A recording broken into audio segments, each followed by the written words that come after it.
yüzüm kalmamış. Bölüşmüşler servetini, malını. Bir yara saracak bezin kalmamış. Dünya kalmamış, kalmamış, ölem kalmamış. Bir yara saracak bezin kalmamış. Dünya kalmamış, kalmamış, ölem kalmamış.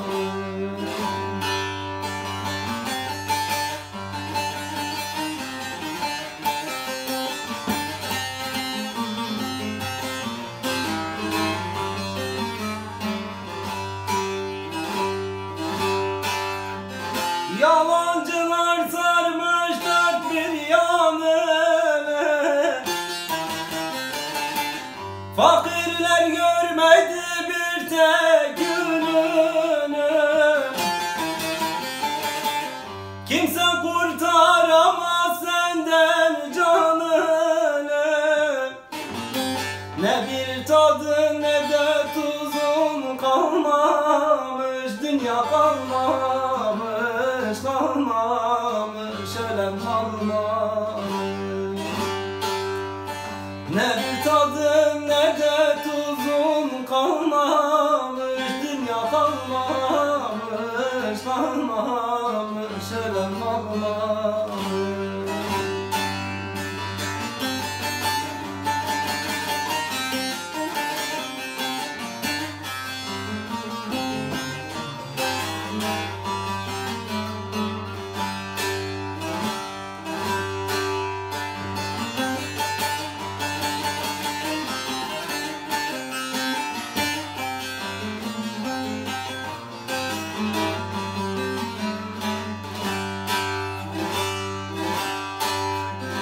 Bugünlerde zalimlerin çoğaldı.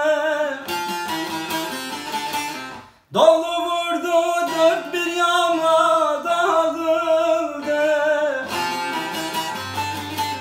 Dalgıçların kuru çayda boğuldu. Yorulmuşsun eski kızın kalmamış. Dünya kalmamış, kalmamış, ölem kalmamış. Yorulmuşsun eski kızın kalmamış. Dünya kalmamış, kalmamış, ölem kalmamış.